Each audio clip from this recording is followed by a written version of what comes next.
Hi, my name is Antonino Lombardi. I am a third-generation barber hairstylist, and today I'm going to be talking to you and sharing you some tips and tricks that I do with my clients who have autism, disabilities, and just for good practice. So the most important thing is client consultation.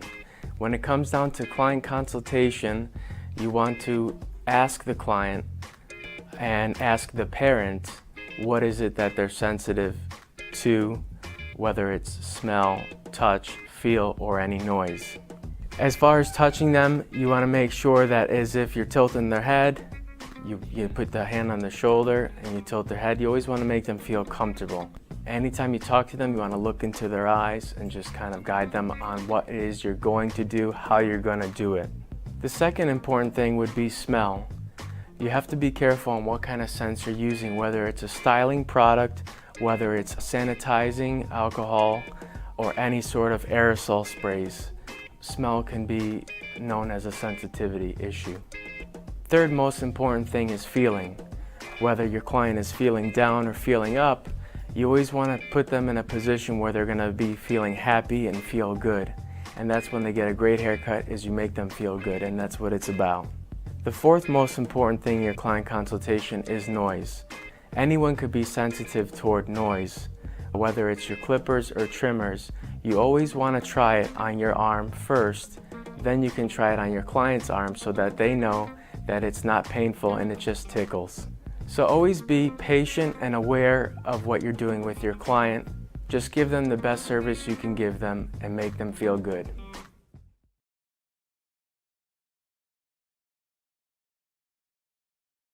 No problem. I shall transform your hair, create a masterpiece. I am an artiste with a pair of scissors. My new cuts got him talking at the barbershop. Fresh from the barbershop, flop in the beauty salon. My new cuts got him talking at the barbershop. I got a show where you can listen and view. My new cuts got him talking at the Bringing barbershop. barbers and stylists together with the ScissorSalute. My new cuts got him talking at the barbershop. One cut, two cut, three cut, four. Nails done, hair done, everything did. Nails done, hair done, everything did. Oh, you fancy. Spending hours in salons on your hairstyle. For the Lord protects his barbers and he makes the stubble grow. Scissor! Salute! Salute!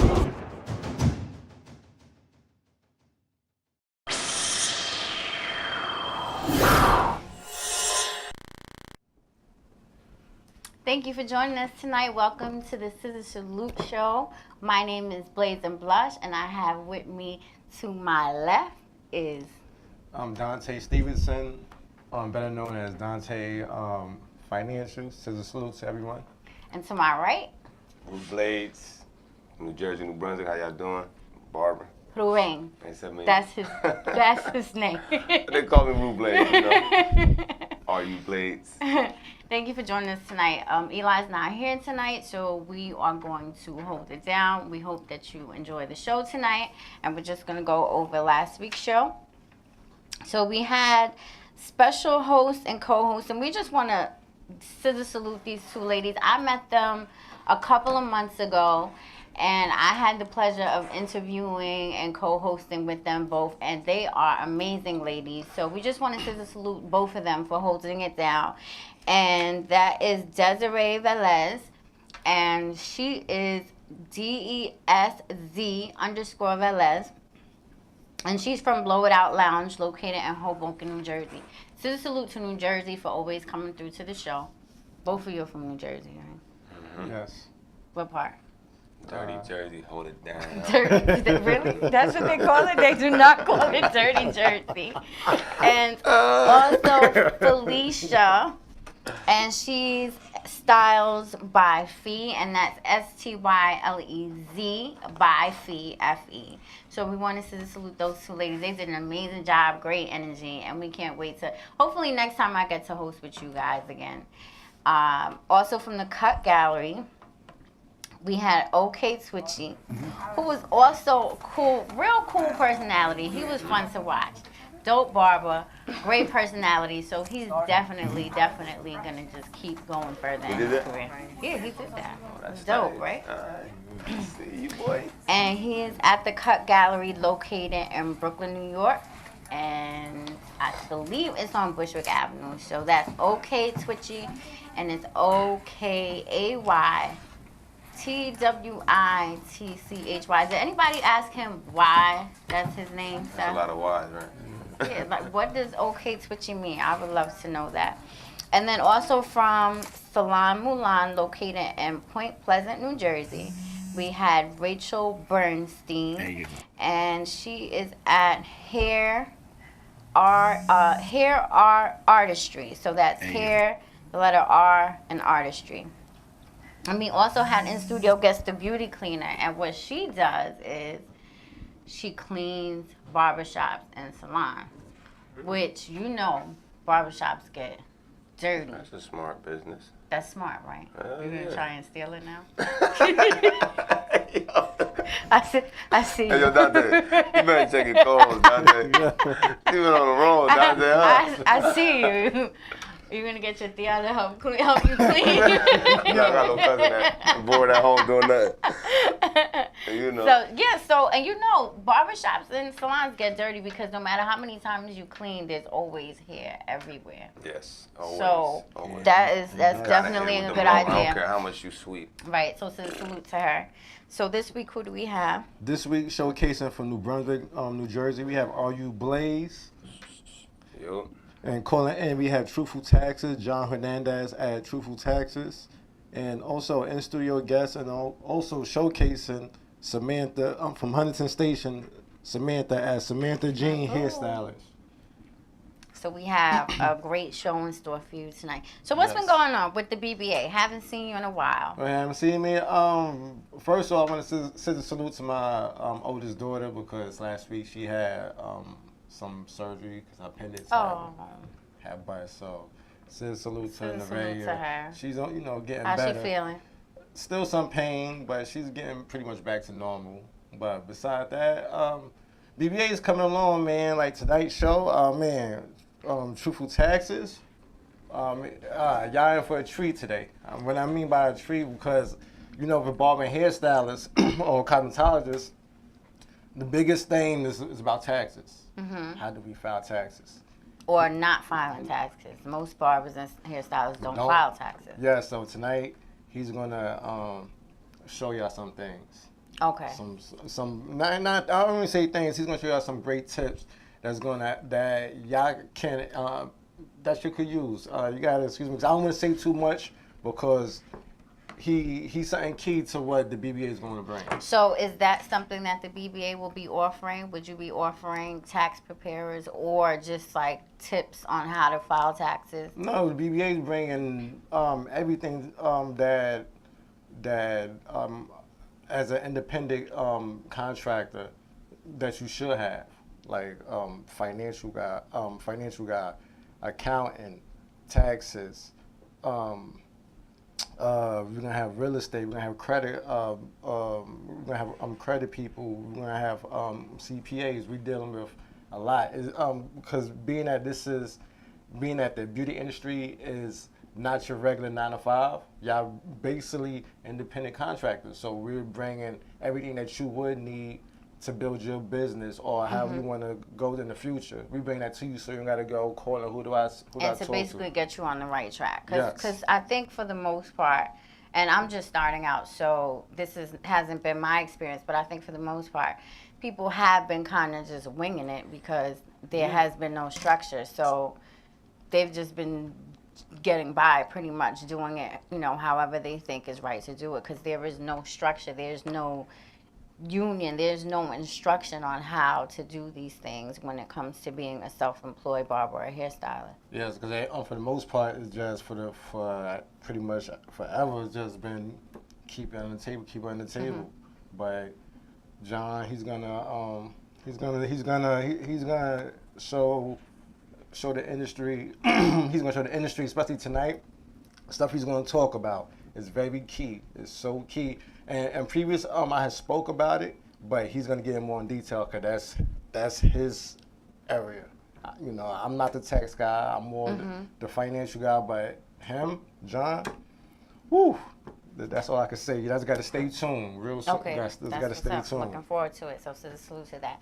And Mr. Are You Bladed? First of all, you changed your name. No. What do you mean? How I changed my name?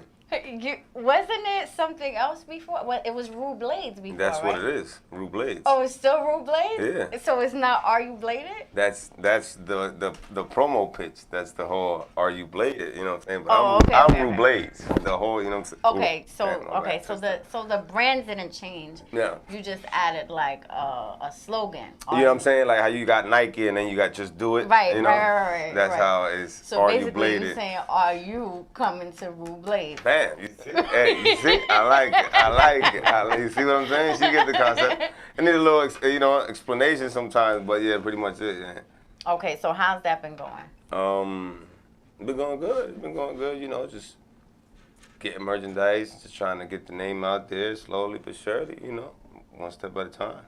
Now, was that hard to do besides, being a barber? Being a barber is pretty much it's a full-time job. Yeah. So, and you basically, for the most part, a lot of barbers are only off on Mondays or Sunday on Monday. So how have you been able to, get your brand out there and still be able to keep your clientele? Just, what I'm saying? You got to do it with it. It's all it is. It's like most of my stuff is my clientele be the ones getting it off me, you know what I'm saying? And they be promoting my stuff for me and stuff. But that's pretty much it. Salute to Are You Bladed clientele. Thank you. Salute to all my barbers and stuff, Got a couple of new barbers at the shop. Oh, that's what's up. Yeah. So how many barbers you have at the shop now? Right now it is 5, if I'm not mistaken. We got Caesar Barbershop, we got Decoy Cuts, we got Ariel, the mechanic barber. We got The mechanic Johnson. barber, hold on. Boy, this dude touches your clipper and them things cutting hair in the air, bruh. I'm talking about like you throw the hair. Like, boy, this dude is ridiculous with the adjusting of the blades and stuff. He's awesome, bro. Great. I recommend him to anybody. Oh, so speaking of clippers, you have some clippers that you're gonna be Oh using today yeah. for I got the some new first time clippers on this show. Yep. I got So- my new Wall Seniors cordless. I'm gonna try them out on my boy's face over here. See what's So up. this is his first time trying it Might out on have this to right here. Buy a new one afterwards. Hopefully they don't break. Oh, both y'all throwing shots? Oh, man. Yeah, but yeah, we ready to go. You know what I'm saying? Let's get it popping. So, this is a question that I always ask everybody that comes in. When you first started out, what was like the hardest thing to do when you first started cutting? Just get somebody to sit in my chair, because everybody was trying to play me. Everybody would look at me like, yo, the new dude? I'm like, yo, bruh, see how I cut first, bro? Don't get me wrong, I chipped a couple dudes. Of course, everybody does. I definitely had a, you know what I'm saying? Everybody does. Remaster a couple things, but it was just like that. It was just like, yo, it's so hard. Nobody, like nowadays, there's so many barbers that people don't care, bro. They don't care. Like, they'll sit in anywhere just to get a cut nowadays. Nah, you know what I'm Because saying? everything is about... You feel me? Like, they don't care. It's just, all right, I'll go back by next week, freak it. As long I as it disagree look all right with now. that. I disagree. I'm still having, especially being the only female in the shop, Okay. I'm still having some issues with getting people in my chair. You should be able to get more. All the As a females female, I've heard, I've seen, I'll tell you why. it Because be, especially if you all right, you know what I'm saying? Oh, I want to get a cut with a girl. You know what I'm saying? yeah, that happens. But if they're already coming to the shop, like if they're already a clientele of the shop, and they're either coming to my brother or the other barber, they're not gonna just come to me. They'll rather wait for one of them. That's when you gotta go out there and be like. If it's a new person, they'll come to me, no problem. They'll come to me. I'm not having a problem with new clientele, with new people coming into the shop. But any existing clientele, that's been hard for me because one thing, like as a suggestion, number one, say hi to everybody. Oh yeah, everybody, absolutely. even like everybody, client, even if people feel like, yo, you trying to steal my customer, nah, bro, just being That's friendly. actually you know my what I'm job saying? because when I'm not cutting, I'm in the front. Okay, so okay. I speak to everybody. I check everybody in. So that's not an issue. It's just that they don't know you. They don't they know me because they've seen my face, but they don't want to give me a chance because they figure. Hey man, yeah, that's what I don't even. Mainly, it's just be there, because there's gonna be times they're not gonna be able to do it. So there's gonna be times, even if they don't want to, they might have to. You know what I'm saying? And then you give them that first good cut, and after that they're gonna be like, all right, she all right, and then 2, 3, oh man, freak it, I'm gonna just stay here. She freer than the other guy, and she alright. So it's gonna start happening. Just give it time. How long you been But cutting for? clientele's picking up though. Yeah, that's what I'm about to say. How I long you got been out of cutting for? school in March. So This year? It's Man, 2017. chill the hell out, man. I've been doing this for 20 years, woman. You know how long it takes to get... I know. I just started. But clientele is picking up. Even like 5, 7 years in deep, I was still struggling, still like, yo, I was out there, bruh. Now I'm at a point where I be picking and choosing my clients, you know what I'm saying? But it was before, it was at a point where anybody, bruh, come on, I do it. I don't care. Whatever you want. Come on. Yeah, you just want to cut. You know what I'm saying? So when did that start? Like when did the whole what start? Consistency from the of clientele coming. I'll say when I started the whole Root Blaze thing. After that, it started getting nice and smooth, consistent. You know what I'm saying? I didn't have to be all. You know what I'm saying? Barbershop hoeing, you know what I'm saying? I ain't had to be all like, oh, we got a phone call. Somebody's on the phone.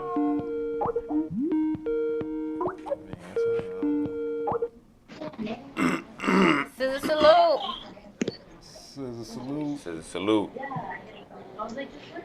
Hello? ScissorSalute, can you hear us? I can definitely hear you guys. Can you hear me? ScissorSalute. Who do we have on the phone with us? This is John, the CEO of Truthful Taxes. Hey, John. How are you? We were just talking about you. Oh my God, what did you guys say about me? We're just excited to hear the tips that you have for us. There's a lot of tips. You better get pen and paper. Okay. All right. Okay. Dante, take notes. We're ready. We're listening. I knew it was about to happen. I just wanted to jump in early just to see if I hear anything, and then start piggying back once my time is, Right. So basically, we were just discussing the fact that a lot of barbers and hairstylists don't file taxes, and I know that. And what do you think the reason for that is? I mean, it's probably the most honest reason, which is who wants to pay taxes. Right. If you can, and not saying it's correct, but if you can save money on $1 million, who's not going to save money on $1 million? And that's bottom line. That trickles down to the people who make $100,000 and $50,000. But a lot of times, though, it's education. They don't know what filing taxes can do for them. Like, a lot of barbers can afford to pay John, bring the camera down. in rent. John, bring the camera down. But guess what? We Because can't you don't see your file face, returns, John. You can't even get a mortgage. Hold on, John. We only see your hairline. Oh, you actually see me right now. Okay. Okay. That's better. That's better. Let me set this up then. Give me a second. Okay.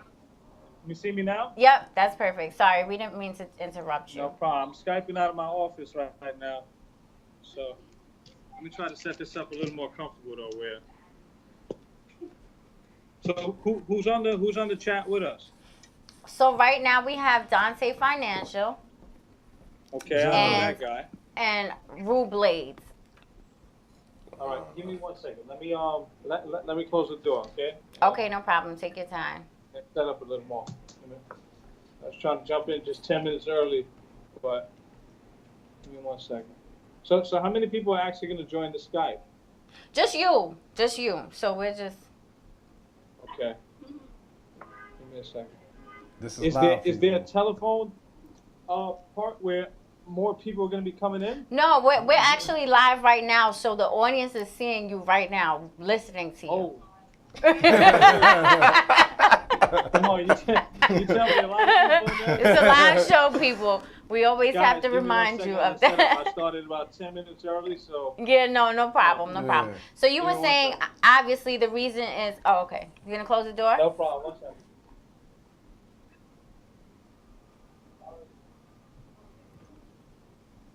Where do you see the live feed at? Hey, audience, how you doing? I know you can't probably respond. I'm sorry about that. All right. So yeah, Matter of fact, hold on. Before you continue, just give a brief introduction of who you are and the name of your company. All right. So my name is Jonathan Hernandez. I'm the CEO and founder of TruthfulTaxes.com, which was founded 10 years ago. And it was a company that I created because of all the headaches of taxes. Taxes is not it's not an easy subject because it's done once a year. So when people do something one time a year, you suck at it. All right, and that's pretty. Being honest with you, if you cut hair one time a year, you're gonna suck at it. You know, and that's taxes is done once a year. So with TurboTax, it's one time a year. A lot of questions. You can't just directly speak to somebody immediately. And with H&R Block, everybody knows the history of H&R Block. Everybody gets pissed off. So we try to create a comfortable company a mix between both of them. And that's what we did. It's online, but you still have somebody to talk to every single time, and it's the same person. So, you know, that was our goal. We achieved that, and we grew massive. We have over 1,100 clients, 60 businesses. We got some of the biggest celebrities out there. And we've gained a lot of respect. We partnered with the CEO of the Food Network, the Senior Vice President of Univision, world champion boxer Paulie Malignaggi, and we're currently in a deal with Rock Nation and J. Cole, which looks promising. But if I'm telling everybody some advice right now, don't count any chips until the money's in the bank. Salute to that. So yeah, we've got some strong partners in, and as of yesterday, it seems like the CEO of the YMCA wants to come in. So, you know, it sounds like a bunch of promising things, but let me tell you, it's something that I broke my back the last 10 years, 20 hours a day to even entertain the conversation, you know? So that's my background, and you know, I'm glad that I'm being called upon to just give my insight on the importance of filing taxes, along with the importance of managing your receipts. You know. So what advice would you give someone, let's say, who's been doing hair for the last 10 years and who hasn't filed any taxes? What advice would you give them? You need to file your taxes ASAP, and it has nothing to do with me making money. You cannot get nowhere where you want to be when you get older if you do not file taxes. Mm-hmm. At some point in time, you're going to want to own a house or a mortgage or a condo, or you're going to want to get a loan from the bank for a car. You can't do none of that without filing taxes. And then at some point in time, anyway, the IRS and the state are getting really, really good with catching who evades taxes. All you're doing is evading taxes, so all you're doing is prolonging your jail sentence, to be honest with you. So what's the point? High taxes to save $10,000 to go to jail 20 years later. That's stupid. That's the most stupidest thing I could think of. But it's education. People think they can get away with everything. Now, I'm going to tell you right now, the next 3 years, you're not going to get away with anything with taxes. Anything. So all barbers, all beauticians, all hairstylists, they're going to have to file. And then what? So what happens when they do file? What happens when they do file? I mean, I think a lot of people are afraid because once they do file, they'll obviously end up owing, right? Of course. But hey, listen, if you make $1, you owe 8 cents if you live in New York. Mm-hmm. But you can't be greedy. Nobody greedy in life makes it. You're going to have to file and pay your fair share. But there's ways of correctly minimizing how much you pay. So let me give you a pure example. I got a satellite installation company in Maryland. He made $70,000 that he reported, you know, which is fair share. You know, we could say that the average, how much does the average barber make a year? Around that. 70, 100K? How much? Yeah, around 70 to 100. A good barber. I'm gonna say about 125. I'm gonna say 125 because it's a lot. So let's compare here to the satellite installation company. No difference. Money's money. One puts in satellites, one cuts hair. He correctly and every day managed his receipts with our receipt management program, because we have a digital receipt management program. So we take care of all that. All you do is take a picture. His bill went from $15,000 that he owes on making $70,000 to having a refund of $1,200. Mm. That's a turnaround of $16,000. Now he can go ahead and get approved for a house. But remember, he was afraid to file taxes because he owed. But because he wasn't educated on how to correctly itemize and manage your receipts, he actually didn't owe. And that's a big turnaround point. So how do you manage your receipts? What do you suggest people do? So for us, because we got so many clients, it's not, hey, you're not going to come to my office with 3,000 receipts and think you're not going to get charged $3,000. It's not going to happen. So I'm being honest. So what we did was we created a digital receipt management program. Very simple. We connect our server to your phone. We install 22 folders. And on those 22 folders, they're the most common expenses that everybody has. Gas. So let's use a barber or a beautician, for example. Supplies, chair, scissors and machines. These most common expenses come off the dollar that you pay at the end of the year. So if somebody made $20,000 and had $10,000 in expenses, you're only going to pay taxes on $10,000 worth of income because it's a direct dollar off for every dollar you have. This is what Donald Trump does, but on $1 billion level. Right. It's no different. But because people are not educated, they go, oh, I'm not paying taxes on the money I made. Okay, but you can file taxes and still not pay taxes. But you got to be, very on point with your stuff. We created a digital receipt management program. And you upload the photos, very simple. One photo, put in the category it belongs in. So if you were eating out at the time, you take a snapshot, you put it in the folder meals. After 365 days, you're going to have a couple thousand photos. A couple thousand photos times $3 or $5 a receipt, you already got $15,000 in expenses and you didn't even know that. So anything is considered an expense. It doesn't matter what it is. We can upload any receipt. Yeah, well, the reason being for this is because you're already paying taxes. I'm sorry, guys. You see me? Yes, we can see you. Mm-hmm. You're already paying taxes when you actually purchase the product. So when you went to eat, you pay taxes, right? Right. Mm-hmm. Why are you going to pay taxes again at the end of the year? That's because you didn't write it off. Good damn sense. And because you didn't write it off, now you pay taxes at the end of the year, as well as paying the taxes when you actually bought the product. You just doubled up on the tax. The IRS is really happy that you did that. Right. They said, wow, he didn't write it off, and he spent God knows how much.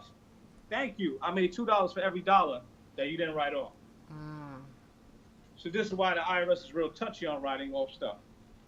But it's mainly educating people on how to file taxes. Not just file taxes, but how to file taxes. And now watch this. Let's say they have $15,000 in deductions. They had $30,000 in income. They now have $15,000 that they're going to be reporting to the IRS. But let's say they have 2 kids now. Now they qualify for the earned income credit. That's a $7,000 credit for 2 kids. Now their refund is $5,000, but they didn't want to file taxes. Education. So what can you not write off? So as a barber hairstylist, John, being that a lot of individuals like to spend money on material stuff, could they write that off, like sneakers, clothes? I will tell you, when it comes to write-offs, I will tell you this. Try to be as moral as possible, okay? If you know those Timbs were size 3 and they belong to your daughter, what are you doing writing them off? Write-off was for you, not was for others to try to come off on $1. And Don't that's try to where be slick. tax then becomes moral or not moral. Write off everything that belongs to you, your business, and what it costs. Not write off the turtle that you bought for your daughter. That has nothing to do with cutting hair, brother. Understand? Yes. And now, is it ever too late to start? Like, let's say I haven't been saving my receipt. What is it? It's July something. You usually file taxes in like what? It's definitely never too late. But I will tell you, you lost a lot. You lost a lot. You put it like this: every time you swipe your card, every time you spend $1, you lost. And now I can't get that back in the bank statement or something? Bank statements don't count. I get this question all the time. You know why? If I steal your credit card right now and I go nuts, I spend $20,000, the bank statement is going to show $20,000 worth of purchases, correct? Yeah. So now you get to write it off at the end of the year, but it was actually fraud because you reported it and got your $20,000 back. So now you just duped the IRS for $20,000. Oh, and they can't tell that? Like they can't. It's 400 million people, brother. IRS doesn't know nothing but everything digital. It's only a computer. It's not physical people checking this stuff. Okay. Only audits go through physical people. So let me give you a broad example touching on what you just said, if a bank statement works. The reason why they don't use that is because what I just told you. They need the receipts. If I stole your credit card, am I going to give you the receipt? No, right? Because I'm the thief. I'm the one who stole your credit card. I'm not going to go back to your house and give the receipts. The receipts is the final proof that tells the IRS this person made the charge. And that means they have the receipt. So show us the proof of the receipt. You understand what I'm saying? Mm-hmm. This is why they will only accept receipts, and that's it. But that's something that you don't have to handle with the receipt management program that we have. Put it like this. I got future company free bands, Mogul Tree. I got Cardi B's whole producing team. They all on the receipt management program. Why? None of them are gonna come to my office with 1,000 receipts. Right. They're all over the world. They're all over the world. Makes it easy for you guys. And I have every dollar. So when I write off $10,000, it's because you showed me $10,000 in receipts. Understand? And I could defend your audit. I could back you up. But I don't think that I'm going to falsely put something because we're cool. I make too much money to say that we cool and you mess up my license. Understand? Right. So speaking of that, we can't expect you to, put a little extra child in here and put a little. You're not that tax guy, right? You're not that tax guy. Yeah, you hear everybody laughing on that one, though, right? I got a question for that app. I'm not the corner store. Okay. I'm a firm that's licensed for 50 states, and I built it for 4 clients. We're at 1,100 now. The company's worth over $3.3 million. And I grew up poor, brother. I'm not going to let one fake child from the Heights affect that. I'm not going to do that.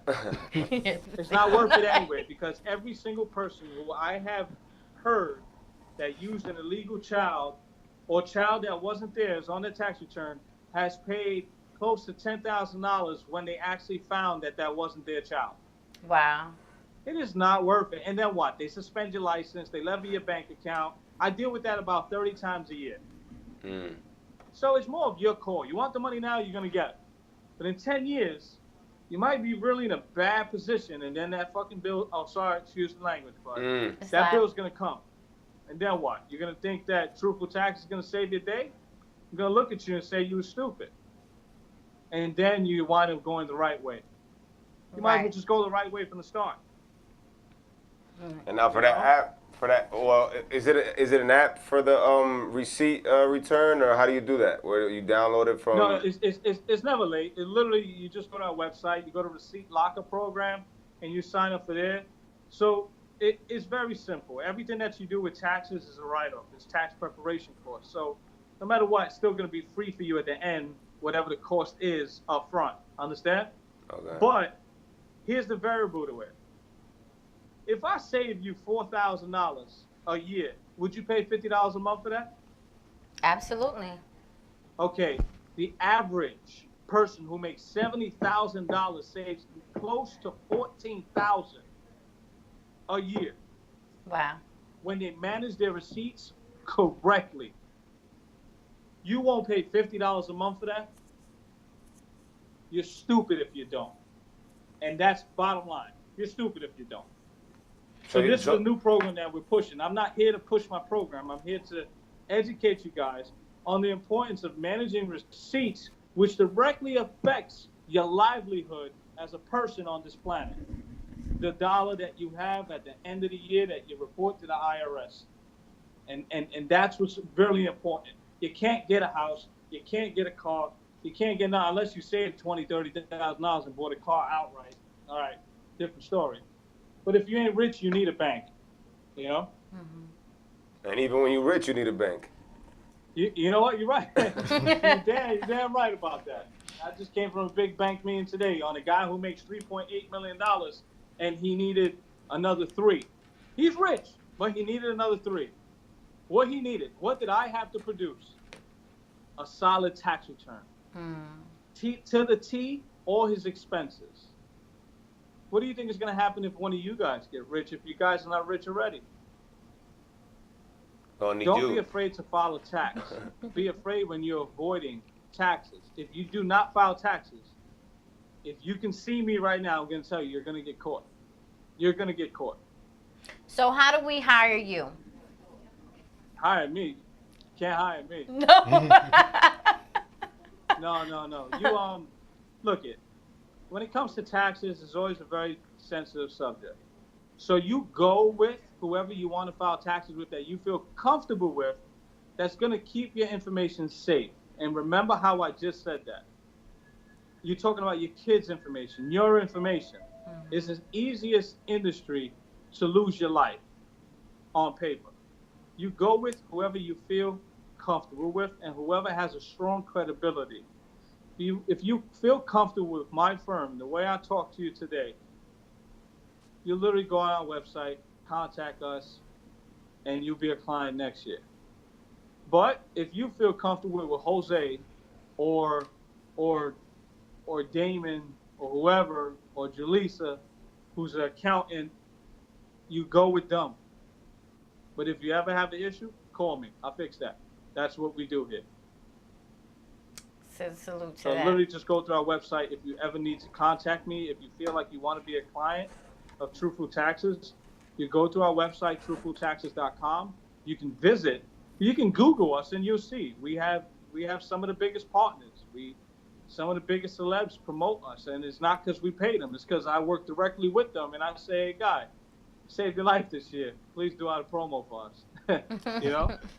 John, John, credibility is there, and if you feel that you want us to work with you this year, just don't hesitate to contact us. Truthfultaxes.com. The number's there, and I'll be more than work with every single one of you guys and educate you guys and do anything that you guys need to go ahead and get you approved for loans, strengthen your tax situation, and just educate the hell out of you when it comes to this, you know? Yeah. John, question. So with the Barber Beauty Association, can you write that off? The fee itself? Yes. Or not really the fee, but being that a lot of hairstylists and barbers are self-employed, are they with the self-employed ones that fit the requirement and that do file taxes? Can they write off the membership for Barber Beauty Association? Yes, because it's a business course, because it's an educational course as well. They're using this course to go ahead and learn different tools. Am I correct? Yes. Or learn different insights to better either their skill or just get more in-depth knowledge. It's 100% right on. See, 100% right on.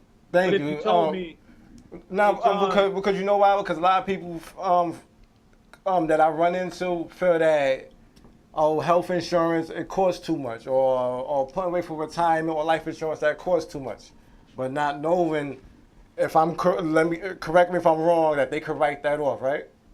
Yes, it's a write-off, especially when it's 10% of your total income for the whole year. Let's say the barber makes $40,000, and their monthly premium is $453. You times that by 12, that's more than 10% of their income. Complete write-off, not an issue. It's totally different when it comes to self-employed versus W-2. As a W-2 employee, you can't write off your insurance. You know why? You don't pay for it. You pay a small amount. Your employer pays for most of it. If you're paying for it and you're self-employed, 100% of the cost is a write-off. 100%. How many times have you heard rappers talk about everything they do is a write-off? A barber is no different from a rapper. It's self-employment. Everything applies. One just makes his money rapping, the other makes his money cutting. All your expenses apply. Same as that can. I'm about to keep my receipt for Q-tips. What happened? He said he about to keep his receipts for Q-tips. Q-tip. I mean, but so look it. It's good that you said that. Who the hell thinks that they can write on Q-tips? But how many Q-tips you use? At least 10 to 15 a day. A pack a week, 10, 15 2 weeks. days. So you're talking about a box a week or a box every 2 weeks. Yeah. $3 every 2 weeks times 26. Yo, I just saved you $50-something, $60-something in just one small item off your taxes. That's not including the barber side. And I'm telling you, because I'm in the industry, I own a very high-class nail salon and eyelash studio. I don't do the stuff myself. It's my wife. But everything, all her supplies, her nail polish, all that. Yeah. Her bromicide, the blue stuff. You know what I'm talking about. Yeah. The scissors, the cuticle cutters, everything. The wax machine that I bought, everything. It's just literally just keep the receipt for everything. Right. Don't be afraid to report your income when you have these write-offs. How many barbers rent chairs? How much is the average chair rental in the industry? From 175 to 250. 250. Yeah, depending on what you get. Now watch this. Let's put that number together, guys. And this is what, a week, right?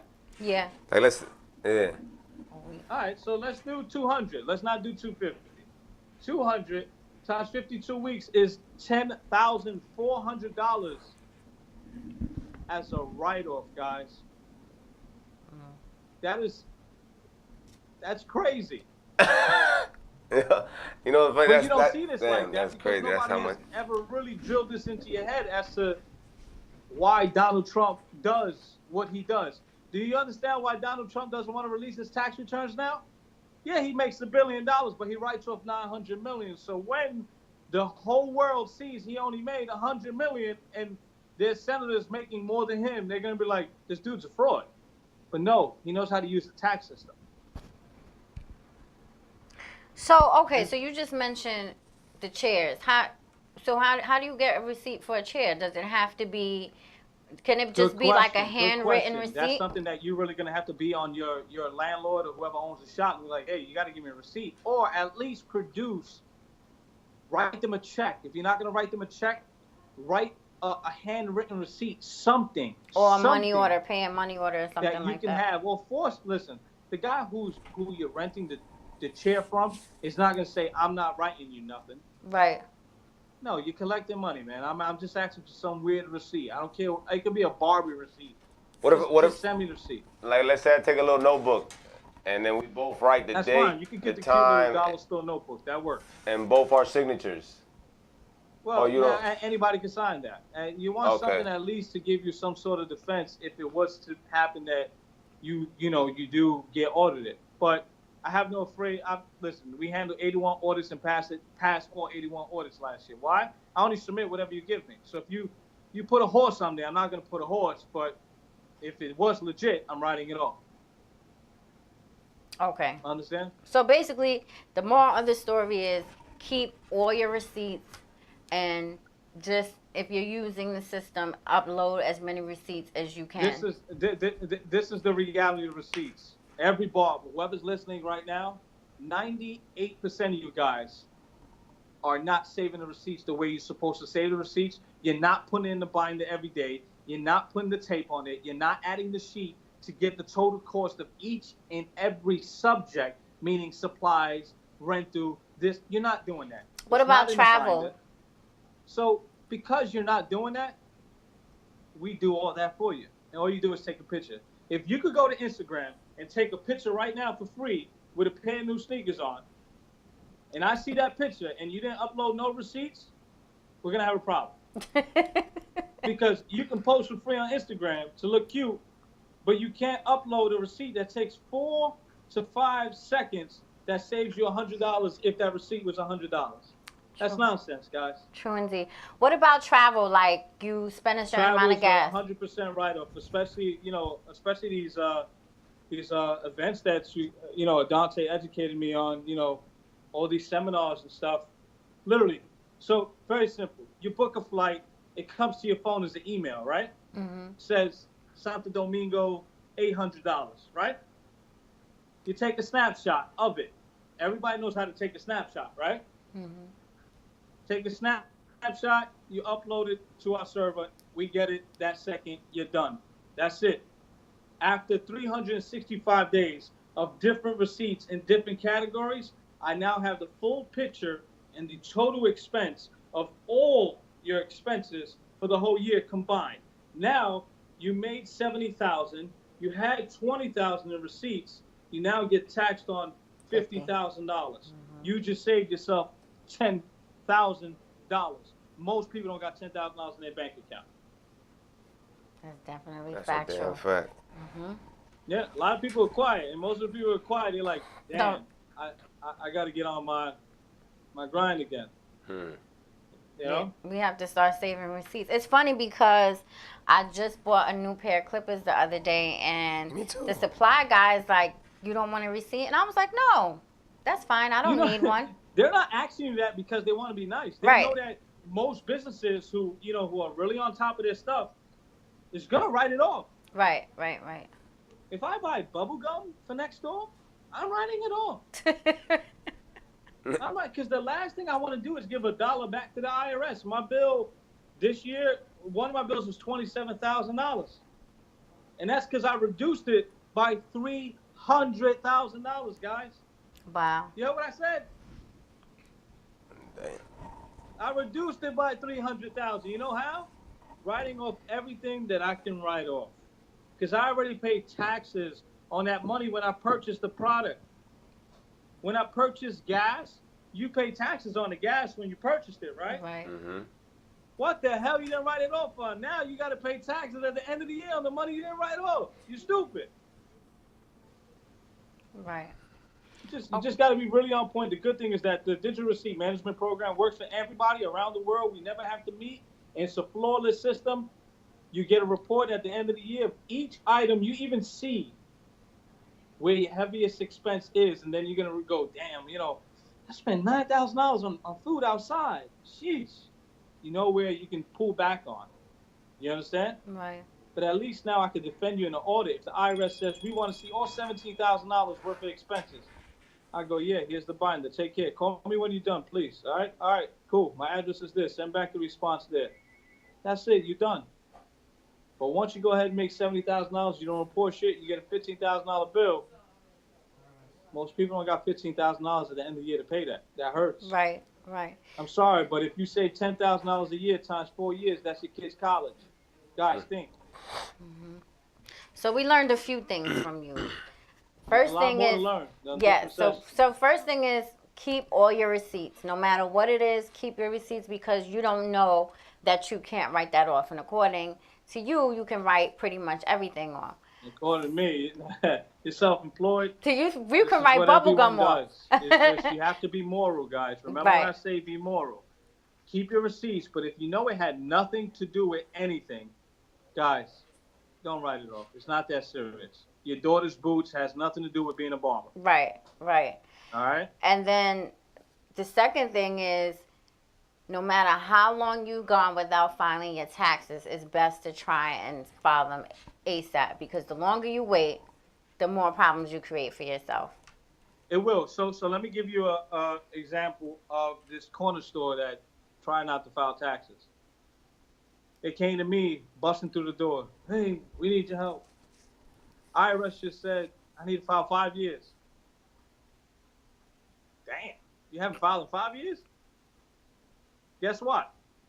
Wound up owing $160,000. He couldn't do nothing because he waited till the IRS came to him. But if you would have had this education and learned from the start, from year one, that you didn't file your taxes, you probably wouldn't have had a bill. Guys, give me 1 second. 1 second, guys. Hello? Hello? Done. Mm-hmm.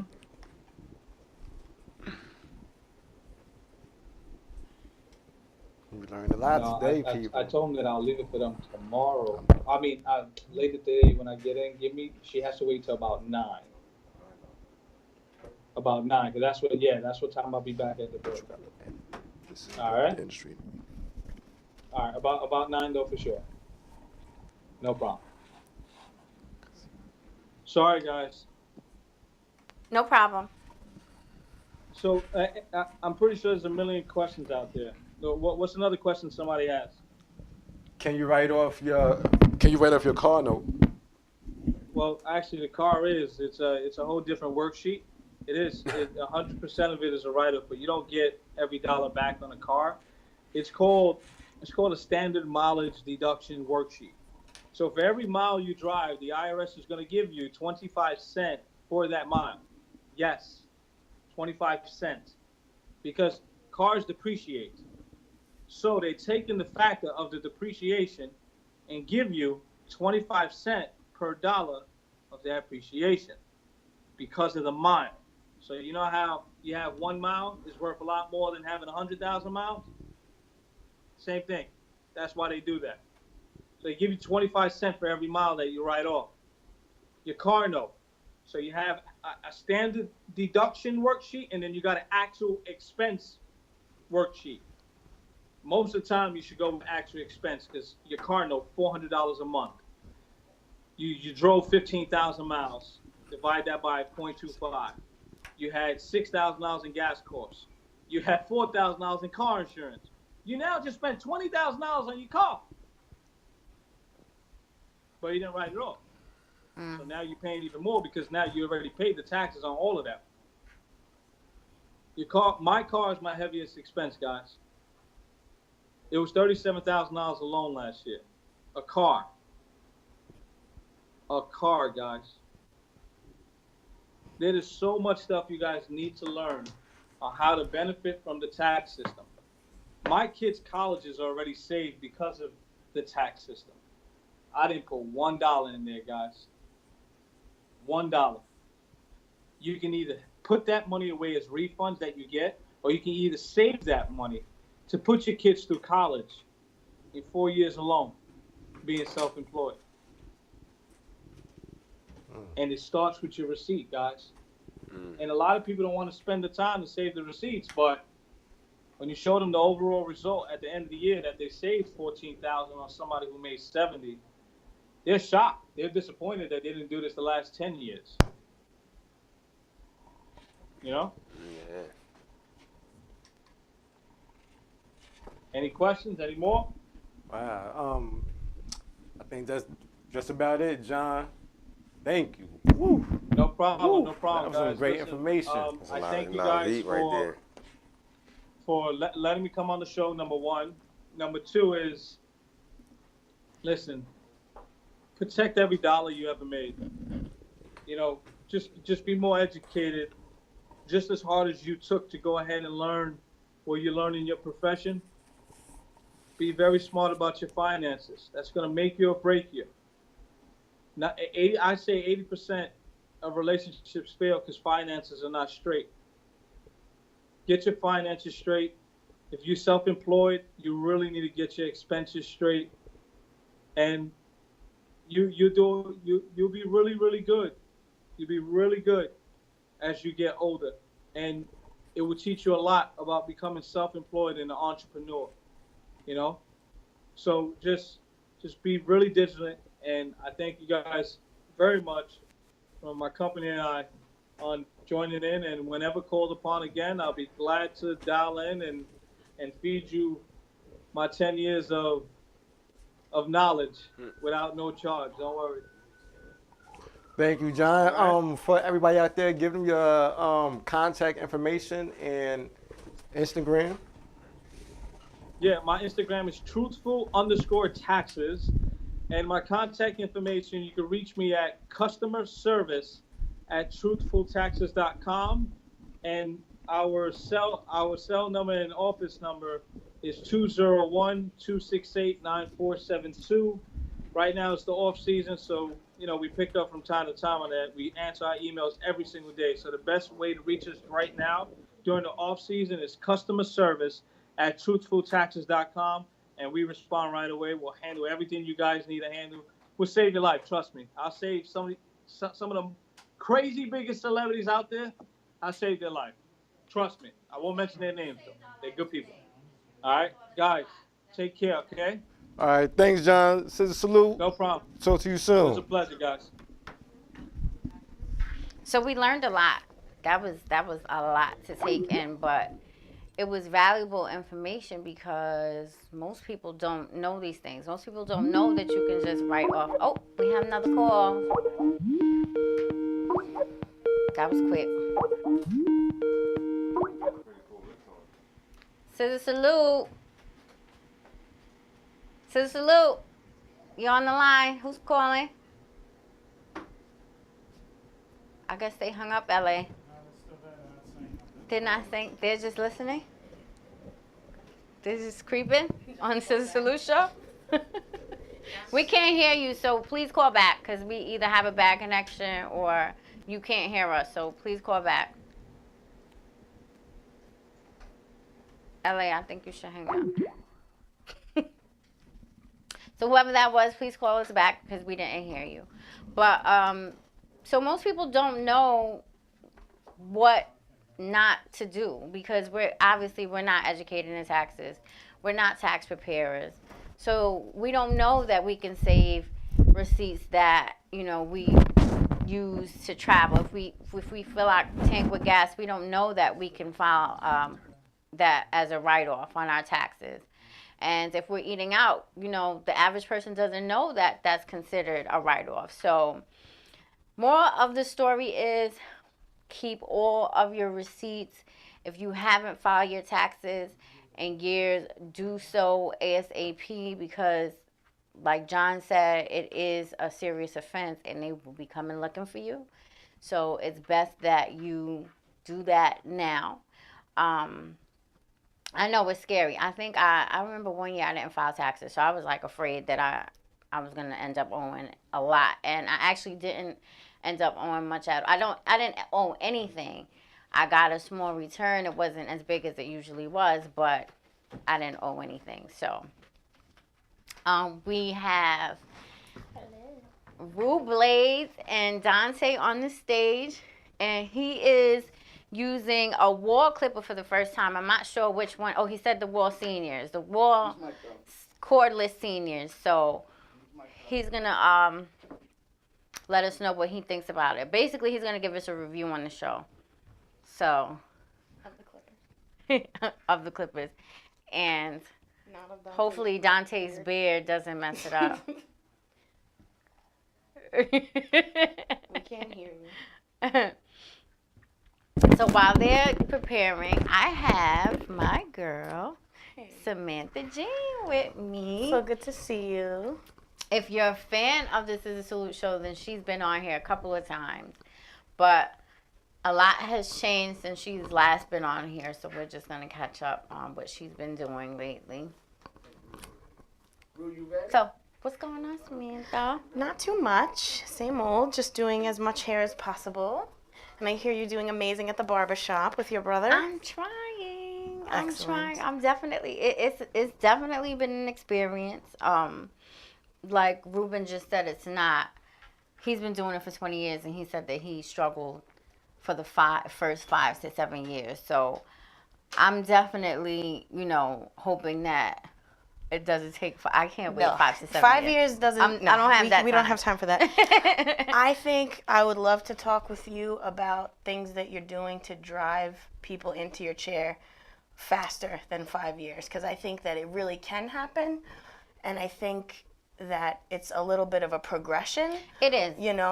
But that doesn't mean that you're not going to be somewhere between now and then. Like, yes, it took him 5 years to get here, but that doesn't mean you're not going to be growing, accumulating along the way. Right. You know what I mean? What I think, though, is very different from when he first started, because he's been doing it for 20 years, is social media. There was no social media, so I find that barbers and hairstylists, makeup artists, back then had it extremely hard because... It was all word of mouth. Right. It was all word of mouth.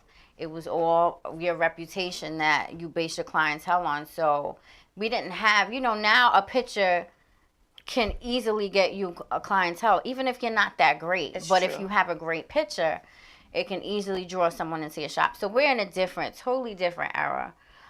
So as far as driving people into my chair, I'm basically there when I'm supposed to be there. I'm there from opening to closing. I'm there from my days, which are Thursday through Sunday. So I'm there On the when I'm busy supposed days, to and be. those are prime days, so that's good days to Right, build. they're good you know? days for me. And I'm doing. Trust me, I'm definitely doing a lot better than I did when I started out. Some people are still kind of hesitant, like I said, because I'm a female. But you know, we have men that walk into the door, and like Ruben said, they just need a haircut. So whoever's open at the time, and which is usually me, obviously, they sit in my chair. So it's been growing. You know, I think it's about taking the ones that you get and actually turning those into something else. Right. You know, it's about leveraging what you do get. And I think with your personality and with your work, I don't think it's going to be a problem for you to build because you're awesome. I love you. You know? So I think what's very important is that, like, you're being as confident as you can be, because that's really all that it is about. If you exude confidence, they're not going to question your skills necessarily. You know what I mean? Because your brother set up that shop beautifully. I know the shop. I drive past it all the time. My beauty supply store is like right next door.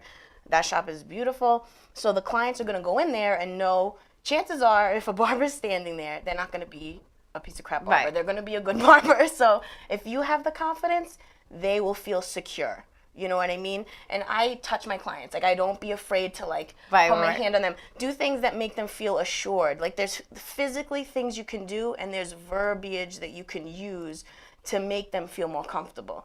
You know? And then don't be afraid to tell them to give you a referral. Like, I tell my clients, please, you know, you liked it? The best compliment is a referral. Tell your friends. Absolutely. You know, tell them, talk to your brother. See if there's something where maybe I can do a cut. You know, do a deal where you refer me 3 clients, you get $5 off your next cut. You know, I did referral programs. I used to send out thank you cards. That's a good idea. I used to send out birthday cards. I used to send, you know, everything I could do. The strip mall that store is in, everybody in that strip mall should know your name. Every business owner should know your name. You should walk in there. You might have already done it. Don't let me assume. I don't want to be like a pompous windbag. I'm a chatty, you know, but I'm a chatty girl. That's exactly. So you probably already have, you know. But make sure everybody. you do it in the capacity of, this is where I work. This is where you can find me. You know what I mean? Yeah. Make sure you're always using verbiage to build yourself. What I focus on is the experience. So when somebody sits in my chair, from the time that they sit in my chair to the time that they leave, I really focus on how they feel. So, you know, I'm not at the level where my brother is obviously fading. I'm not at the level where Nelson, the other barber, is fading, but I do have something else to offer. So I give them a good experience so that they, you know, they always remember, you know, she was a good barber. She was clean. She was friendly. She was fun. We talked, and, you know, people want to feel at ease. They want to feel exactly. They comfortable. want to feel comfortable, and you have to give them a reason to come back, because, you know, there are tons of barbershops, there are tons of salons in Long Island. So you have to give somebody a reason to want to come back to you, because there are plenty of other options. Absolutely. If they're not going to go to you, they can go to so-and-so down the road, or like on the next corner. You know, there's a shop every 5 minutes. So, but I think, like you said, the experience is what, you know, what will make the difference. So what's going on with Sia? Same thing is what we're talking about. I spend all my time just trying to build my chair, and when I'm out, I'm talking about my chair. Wait, I don't mean to blow you up, but look at, this is a real life. Everyone knows. Everyone at the salon knows. A stylist. She has color on her fingers. That's real life. She's definitely about that life right there. No gloves. I need the dexterity. So plus, I feel like if I'm putting the chemical on your scalp, and I can't even have it on my hands for a little while, that seems like a little bit of right? Yeah, that seems like a catch-22 right there. So now, we were talking earlier. You don't take any days off. You work every single day. I work every single day. Yes.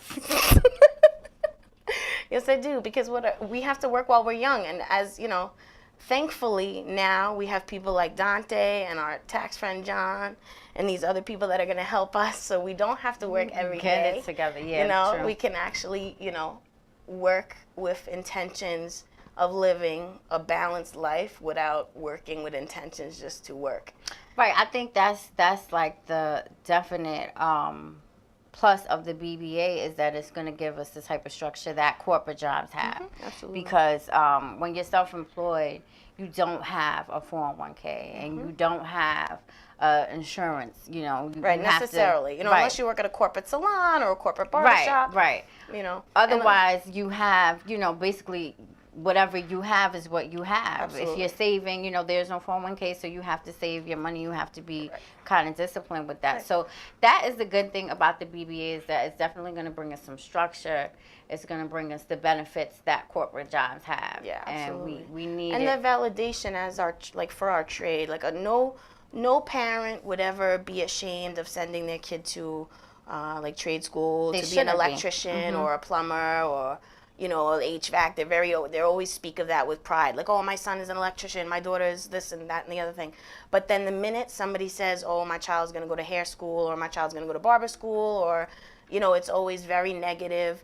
I even had people in my own family not necessarily encourage me because they didn't think the business, you know, I don't know, they saw whatever they saw about the industry, and my family had salons, you know, so I think it's strange that we don't see this industry as valid, you know, because it's not as a valuable. lot of, if you take the cash that we make and you add it all up and you put it on paper, it's so much money. It is so much money, and there's no reason why we shouldn't feel like we are, you know, that like we have earning potential. Like, we do not have earning potential. Well, let's not even mention, like, without even talking about the money. Everybody needs to be groomed at some point. Right. Everybody, whether if you have a wedding to go to, whether if you have a job interview, whether if, you know, you have any event, you need to be groomed. So everybody uses us at some point. Absolutely. So we should be valued. Right. But the BBA will bring some type of, I guess, like you say, structure. Respect, too. Yeah, because people get scared. They think, all right, now my kid's not going to pay taxes. Now they're not going to have a retirement or a 401k or this, that, and the third. When realistically, this business calls for all of us to be that much more responsible. Absolutely. A lot of us tend to fail to meet the challenge. We love the freedom that this business brings us, and we love all the other aspects. Oh yeah, the money, but we love being able to make our own schedule and take clients when we want, and all the freedom that comes with it, but we don't necessarily step up to the plate as far as then being independent with our finances and setting up our retirement and setting up our future. Luckily for myself, I used to work in finance. Like, I was a personal banker. I sold life insurance, fixed annuities. So I spent a lot of time as like a 19, 20-year-old kid talking to people our age now about their retirement. So, like, at this point now, it's about me just taking my own advice. And I was very lucky enough to be introduced to Dante through you guys, which was awesome.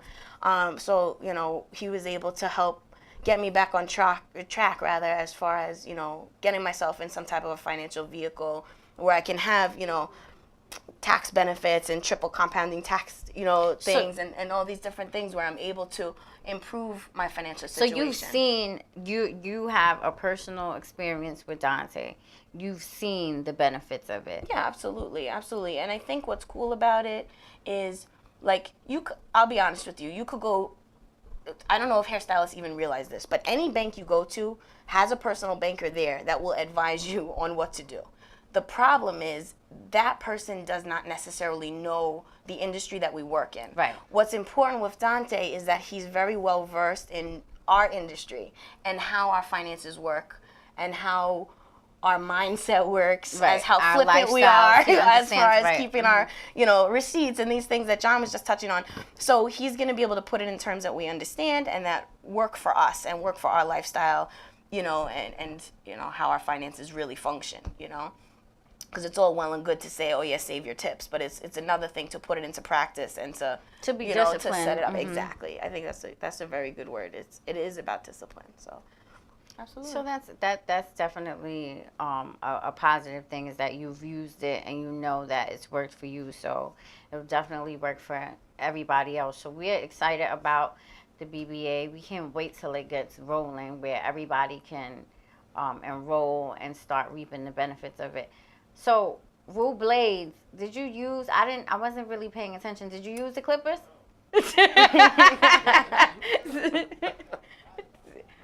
Deep ass conversation. Yeah, it got deep. Walling out. So how was it? It was wonderful. Did you adjust those blades? Yes, I did. Right before I left the shop today. Okay, so they adjusted. So they're not right out of the box. They are right out the box. This is the first face they ever touched, but you you gotta adjust it Put before your they. touch on it. Right, you Yeah. you bladed it. You There you definitely go. adjusted. Hey, yo. You getting it. You getting it. I like that. So can we get a little side shot? Oh, There you go. Look All right, at option A, Dante looking option like B. something. You came in here. You came in here looking a little rough, but now you're looking like. You know how much something. insurance Dante's gonna sell now? That's it. That's a wrap. Now, what blade? What straight blade do you use? Right now I'm using the Dorco Primes. Okay. The little blue ones, you know? Yeah, I like those. Yeah. Yep. I They're think pretty those sharp. are the best I like they don't dull out real good. The orange one's been dulling out real quick. Yeah, the red ones, right? Mhm. Yeah, I don't like those too much either. I like the blue ones all day. With And a you- little exposed Kabod razor. You know my man Kabod International. You know what I mean? Always gotta support. So you like the blade all the way out too? That Oh yeah, scares me. exposed all day. You gotta see it. No, but that scares me. I They feel say like I'm you gonna can cut see, them. You have better control of the blade where you going. Cause don't you know when that is hidden, you can hardly see where you. So you over here, you think you going down to the metal when the blade's a little more extended. Now you just put your beard or your edge up or whatever down a little bit low, too much. Yeah, okay. exactly. Okay, got it. And what are some tips you could give to not cutting your client? Lube, a lot of lube. For You know, just like anything else, you know.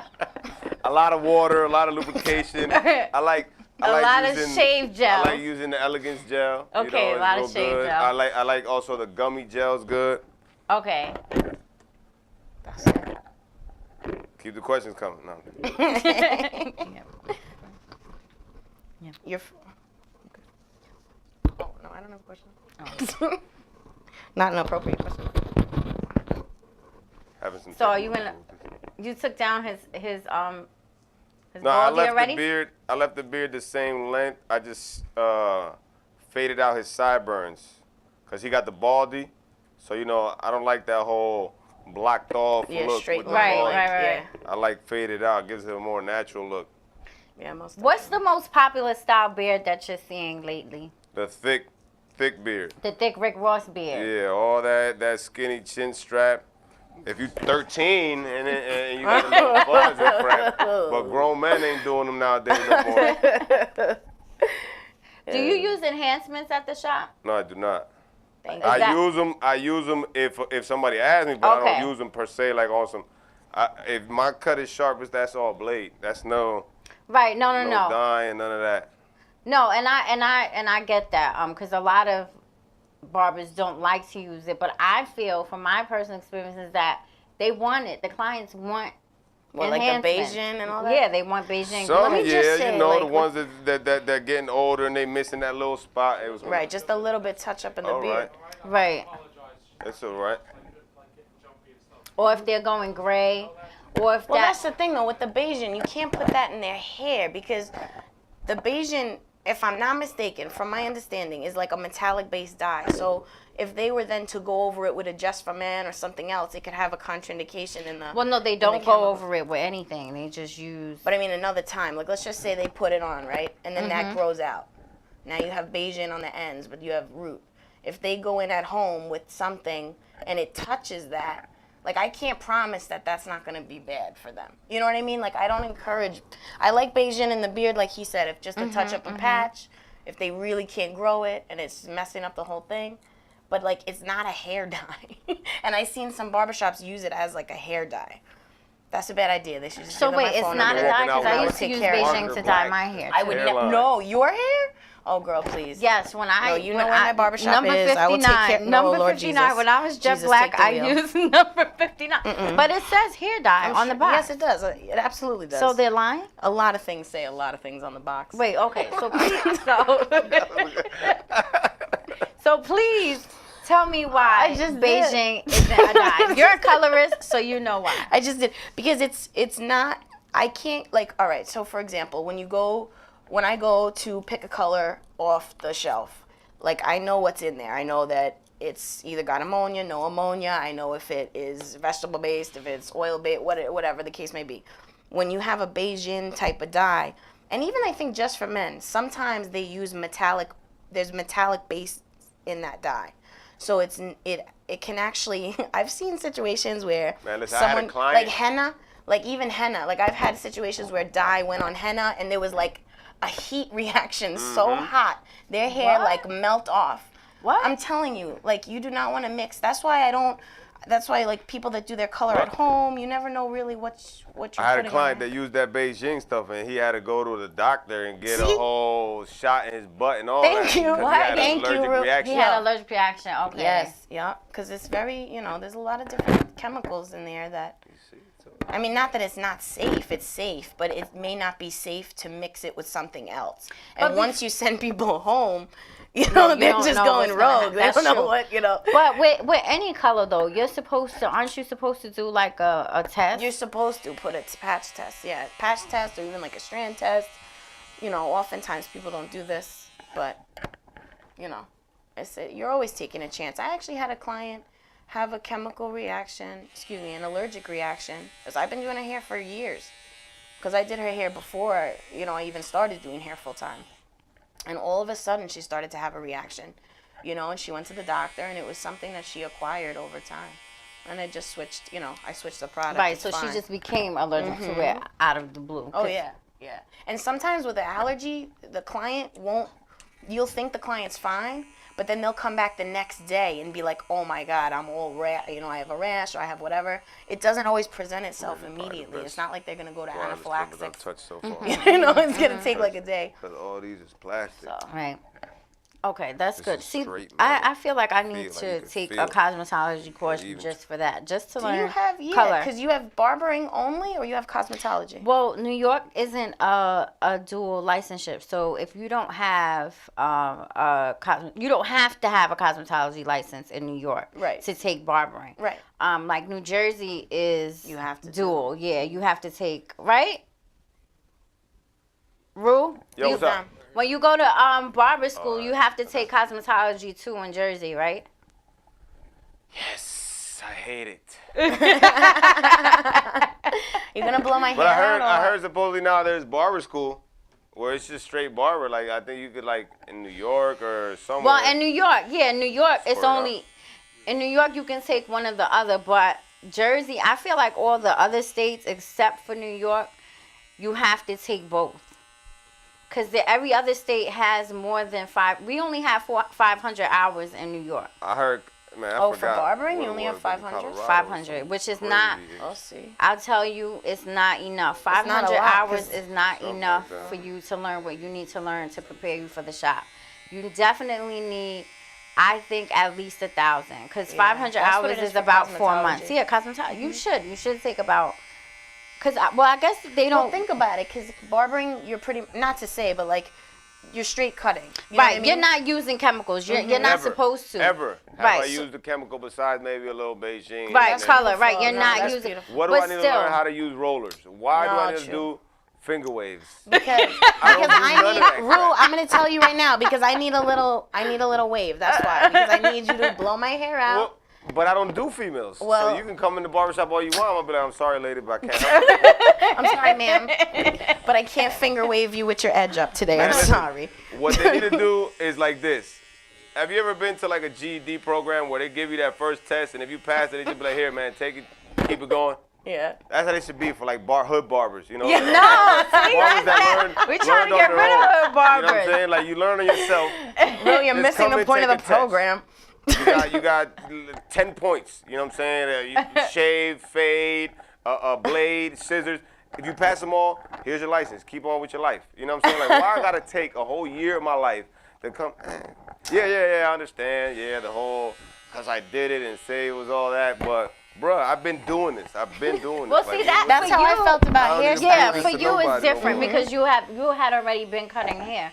You But for feel me? somebody who's just starting out, I think they need at least a year. But that's the truth about growing up in the business, though. I don't know how you came up, Rue, but like everything I learned was from my cousins and my aunt in the shop. It was Nah, not, yeah, it that's was pretty not much- from beauty school. That 1,000 hours taught us how to pass the state The board test, and make yeah, sure that's no one all gets it- an that's all it infection. teaches you. Make sure you The don't give bookwork, nobody that's all that staph. 1,000 hours taught Yeah, you. that's what. But Yeah, it should, you it know, should like- be more though. It should be It more. should, yeah. Or it should be more practical. Like, it's so structured to like, this is what you need to pass the test.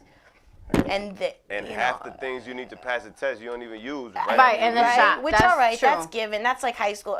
That's the same for anything. But if that's the case, then there should be additional classes and additional time spent. But I guess then the whole thing is you don't want to have contraindicating ideas. Like, you don't want to say, okay, for the state board, do this. But then in the real salon, you do this. Then you confuse them. Like, I kind of get why it's like that. But, you know, I guess that's why part of our business is being independent, again, taking control of our own lives and taking control of our further continued education. Because besides finances, the next thing people look down on us is our education, because they think we're not intelligent. But I'm fairly articulate of an individual, so I don't know. You know, I think it's right. yeah, it's a general misconception. But that's all and But based we on have an to educate- individual. Yes, right. but we have to educate ourselves, like as barbers, as stylists, as colorists, you know, everything.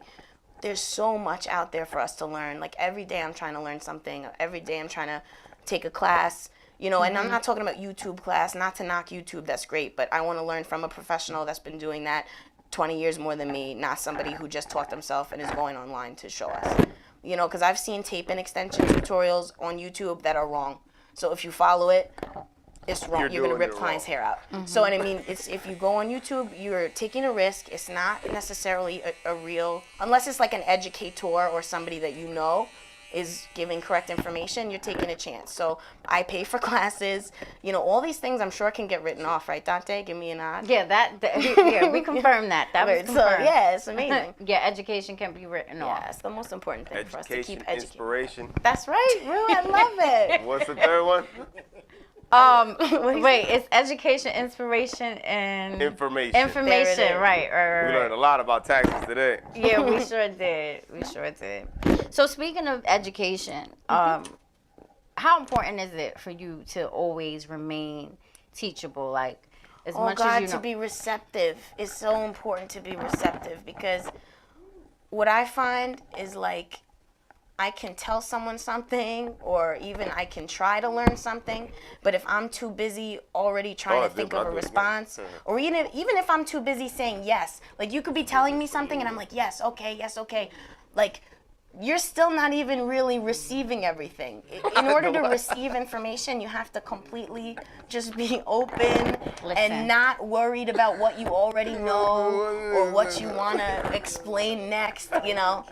That's the biggest thing. And even with myself, like, I always try to make sure that my brain is open, you know, to what I'm being right, told, you have to listen. know? Sometimes you just have to listen. Okay, so we're going to do a 360. That's beautiful. Dante, you back. He put you back in the game. Shiny. Did he do like the buff and shine? I missed that. He I put didn't you back in the game, Dante. I left the buffer Oh, look at him all shine. I'm sorry I embarrassed him. Dante, I'm sorry. She got a joke. Oh, that's beautiful. Make Real nice job. make sure you tip the man, please. Don't do like you did me, please. Oh, no. That was not me. That was not me. Oh. That was a joke. That was a joke. He tipped me. No, Dante. Dante yeah, tipped me. He takes tipped me care. well. That was a joke. That was just a joke. So it's so important to remain, no matter how much you know, because I know there are people who've been doing it for years, and they still take classes because there's always something new evolving. Like, there's always some new technique. There's always some... Or even a little takeaway. It doesn't even have to be like, when I take a class, it doesn't even have to be a massive, huge thing that I learned that I was like, oh, this was worth it. Sometimes it's the littlest thing, you know? Everything is what you make it, you know? It's really the truth. And I always feel like, even if you're teaching something, like, when what did they say? When one person teaches, two people learn. You know what I mean? It's like every opportunity is an opportunity to learn. That's how I look at life since I was young. I was always asking because you why. can learn from always someone asking who doesn't why. know Always as much. asking how. I want to know how this works. I want to know why this works. Like, I'm not the ride or die. Like, I'm just gonna go with you. I want to know what's going on. Why is this happening? Why? What is the ramifications around it? You know what I'm saying? So that's how, but that is, to me, how you ensure that you're gonna be successful, because, knowledge is power. And I'm gonna say all these like corny phrases until people get it. I hate to say it, but I'm gonna say something.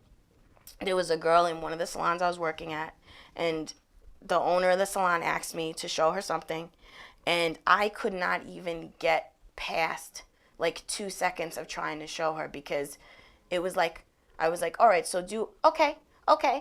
And I'm like, I haven't even said anything for you to say okay to. So I literally looked at her and I said, oh, she kept saying, okay, I know. I'm like, okay, you don't know. I said, just watch. and literally, like, her face was like, down. and I tried to say humble. it so nice. But the Capricorn came out. I'm like, no, you don't know. I'm like, just hold on and watch, Right, and like in 2 seconds, and she was like, oh my God. And then from there on out, it was gravy, and it was smooth, and she got it, and it was awesome. But sometimes, like, you really, even myself, like, I just need to stop and listen to what's going on, Okay, question for you. Yeah. A barber wants to start offering color services, but they haven't taken any cosmetology courses. What advice do you give them? I would say, well, with your licensure, are you allowed to do it? No, you're not allowed to touch any chemicals. Because I always want to make sure that my license is in good standing. Now that I went ahead and got it, because for a while, I'm not even going to say. But now that I've went ahead and got it and I'm practicing correctly, like, to me, the most important thing is to not lose it. You know what I mean? Right. So what I would do, to me, you should be a cosmetologist. Like, you should be everything. Like, there should be no reason why you're not doing women's hair. You know what I mean? You should be out there, because I think you would do amazing. I really do. For me, why I didn't take any cosmetology courses, now that I'm thinking about it, I do want to, because I want to start doing color. Yeah. But I didn't want to do women's services, because women's services, as you know, take a lot longer. Mm-hmm. So I did not want to do that. I just literally wanted to cut hair. The perception is that it takes longer, because, time is money. Mm-hmm. How long does it take you to do a skin fade? It's taking me about 45 minutes. And how much do you make for a skin fade in 45 minutes? It's $30. $30 in 45 minutes. Mm-hmm. So if I can apply a color in 15 minutes and I get $65 for that color, in what universe does women's hair take longer? See, but I always feel like, no, because people don't just, all right, so it's not just color. Well, hear me out. You put the color on. Mm-hmm. That color goes on. She sits by herself for 35 minutes. So that's $65 sitting by itself. You're not even working on that. You could do a 45-minute. If you get your skin fade down to 35 minutes, you could do a skin fade, make $30 while your color is processing. True. There's no way in this universe. True indeed. Yeah, there's no way in this universe that having more skills isn't gonna give you more money. Oh no, I know that. I know that, and I guess I just did not want to do women's hair. I have my hair, and I barely want to do my hair. So I'm like, I don't want to do women's hair. I'm focused on my hair. Right. It's hard enough doing my hair, so I don't want to do women's hair. But now that I'm seeing how much you can offer, I'm definitely like, you know what? The barbers at my shop, because my private space where I rent is out of a barber shop. So I sit in my chair in my corner with my sink and I do my little colors. And I don't even necessarily do a ton of business there. I like to have it one-on-one. I like to have where my clients, like you said, have the experience. So I'm not necessarily charging an exorbitant cost. I'm not going crazy. But, like, the barbers look at me because they're, like, turning over these guys. And then, like, I'll put one ticket in the drawer. And it'll be, like, 6 of what they just did. And I'm just like, to me, at this point, girl, we got to work smarter, not harder. We're not going to be young forever. Like, let's just try to make as much money as we can. And a lot of guys are getting color now, though. They are. So I think that's where I'm really like, you know what, I need to start doing I wonder if some of your hours could count. Like, I don't know how that works between barbers and cosmetologists, which is something for all the lady barbers to look into maybe. Look and see if there's, like, some type of reciprocity of the hours maybe. I don't know. You know what I mean? Like, maybe your barber hours can count towards it. I don't know. Who knows? Yeah, I you have know to what look I mean? into that. Yeah, so in other words, you don't suggest like me saying, all right, Samantha, I need some help learning how to do color. can you sit with me a few hours a week and teach me? Personally, yes, I would do that. Like, personally, I don't know if anyone can hear me. Personally, yes, I would help you because that's the type of person that I am and that's the type of stylist I am. I always want to share knowledge, but like I said, would I then recommend for you to go and perform color services without it being protected under your license? No. No. I Okay. would always want to share knowledge between a fellow stylist, like whether that's your bucket or not, whether you're a barber or whether you're a bridal stylist or not. Like, I'm always going to want to share knowledge because you're going to say something to me that I'm going to take away too. You know, like I said before, you know, the two people learn, you know. We learn from each other, absolutely. So I'm really into that. I think that's awesome. And not for nothing, but you can learn from somebody who's just coming into the business because they have a different perspective on things. So, you know, you can learn from anybody. Exactly. So, I mean, both of us are new in the business, and we're learning from each other. And we're on a show speaking authoritatively. Like, who we got? Like, we got some nerve. Like, we just started. We're hosting. So, you know, it is what it is. So crazy. I like it. Yeah. No, but this, you know what? That's the good thing about this is a Salute show. always going to be somebody newer than you. That's the truth. Right, Yo, and that's so what, true, what I'm Seth. going to say. That's the good thing about this is a Salute show is that no matter what level you're at, whether if you're just beginning or if you've been in this business for years, this is a place for you to come and feel comfortable and, you know, discuss what you've been going through and share your experiences and gain knowledge and get and feed off of each other. Really because does. It does. The first time I was on this show helped me so much because when I first was starting off, and I feel like you're going through it a little bit too, where it's like you almost get a little backlash. Like, you're not building fast enough. Did I make the right decision? Am I doing the right thing? Like, it's hard to be a mature age and make life changes. You know, everybody's always going to look at you funny. Yes, it's just the way it's the people way judge you. It's horrible. And people feel like, you know, well, you're not doing it the right way because you're of a certain age, so you should have already had this. And we were just talking about this earlier, is that it doesn't matter what age you are. You have to start somewhere. You have to choose a point in your life where you're going to start because otherwise, unless you're the type of person that just decides, well, I'm going to just continue doing the same thing for the rest of my life, and that's okay too. You know, if it's working for you, that's okay. But everyone starts somewhere. Yes. Everyone starts somewhere. And it's so important not to let anyone discourage you. Yeah, derail you. Absolutely. And because people, like you said, they talk down on this profession, and you have to be strong. This is the best profession. Like, we're giving. Especially for hairstylists. Now, I'm going to get all corny because I feel like barbers are like, I just want to cut, you know, but I'm like, no, man, we my style job, here too, though. I really, no, yeah, but they're not in it to, like, be compassionate. Like, I came into hairdressing so that I could live a compassionate life because I used to sell financial products, you know, and like car insurance and different things. And I was supporting myself, you know, at 22 years old, everything was fine. I was supporting myself, my man, his kid, the whole story, you know. Yes. But I was not happy. I was miserable, and I was not living a purposeful life. Right, because you feel like you're not doing anything. Now, you know, I live for myself, my clients. My job gives me purpose. You know, every day I get up and they say, "Oh, you work 7 days a week," and I laugh, and I kind of don't want to answer the question because I don't consider this to be working. I consider it to be like my life service, like my due diligence for the day. Like, everybody wakes up and you have to do something with your day. This is what I do with my day. You know what I mean? Some people have kids, some people do whatever they do. This is what I do. I try to, you know, improve the life of my client, whether or not I can or not, at least that's my intentions. I know? agree. So, yeah. I feel like this job is, and like my experience was the same. I worked in corporate for 17 years. Right, yeah. We're professional people. Yeah, it's not like we're, you know, not degenerates. I worked in the financial district on Wall Street. So for me, it was like, I'm not doing anything. I always thought about helping people, but didn't really know in what capacity. I didn't know if I wanted to. I knew I couldn't be like a social worker because I'd be trying to rescue everybody. Right, we take it home. I couldn't. We would take all the kids home. Exactly, I can't be a cop because then I'll be feeling bad for everybody, and like I'm just. So I knew that I wanted to help people. I just didn't know how. What capacity? And me and my brother had talked about me cutting hair for a long time, but I feel like this is an instant gratification type of job. That there's nothing that replaces that feeling of that person looking in the mirror and feeling good about themselves.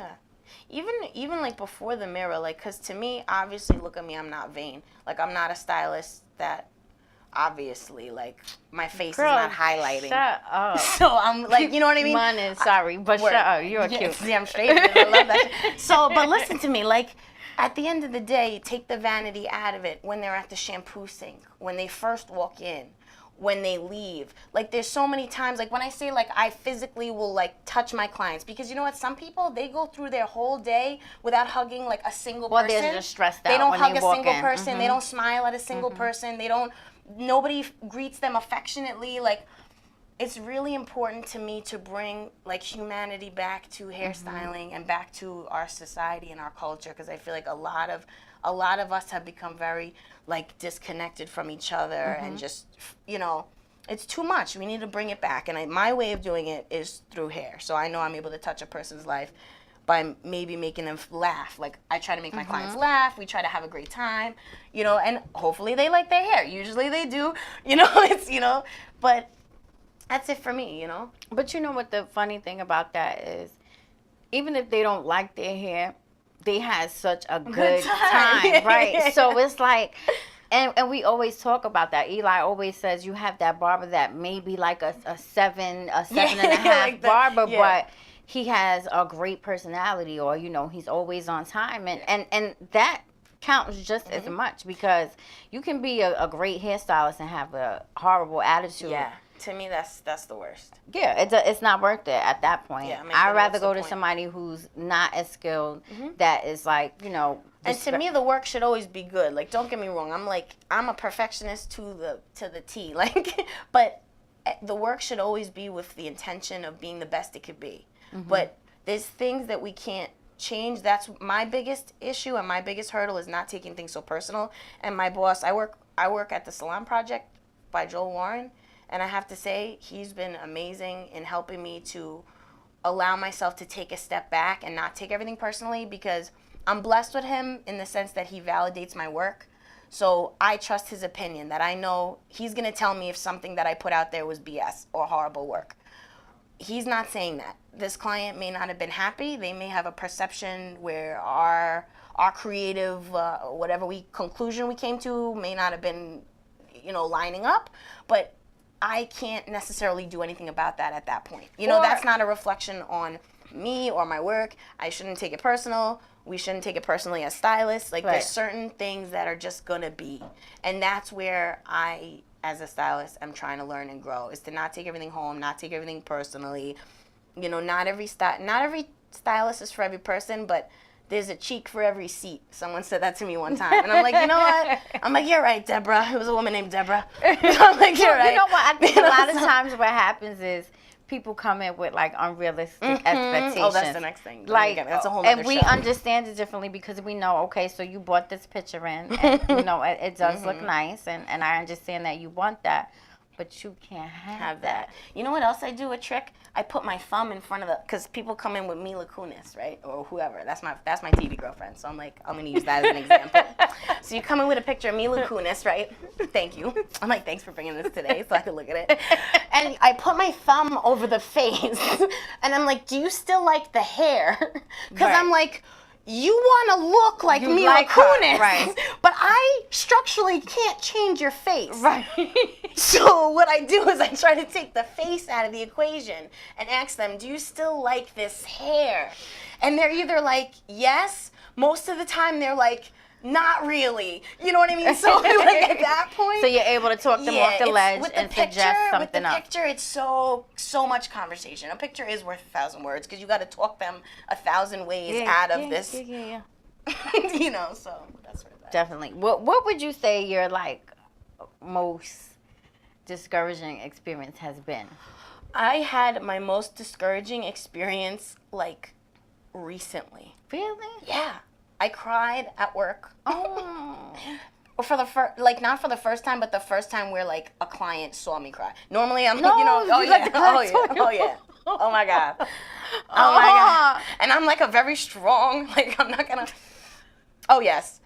And it was that situation, and I called Joel, and I was like, Joel, I'm like, she did not like this blowout. Like, it was just everything we talked about. Oh, it was a blowout? Everything we talked about. It was like for an event. She was going to her son. It was like something special.